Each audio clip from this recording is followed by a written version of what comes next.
Sì, insomma, parliamo di un appalto da 9,3 milioni di euro che ovviamente è un appalto molto impegnativo, il più grande intervento di edilizia scolastica della storia della nostra città. È stata una sfida nella sfida anche nei confronti di coloro che non ci credevano.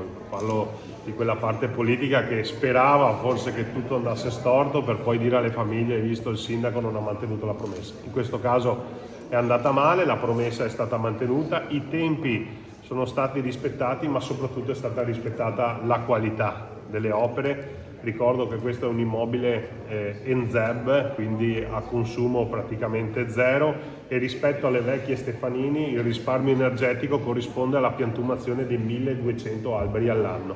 Questo significa un ambiente confortevole per i nostri bambini, ma anche un nuovo ambiente a basso consumo energetico che ci consente di migliorare da un punto di vista energetico anche le performance di tutta la città.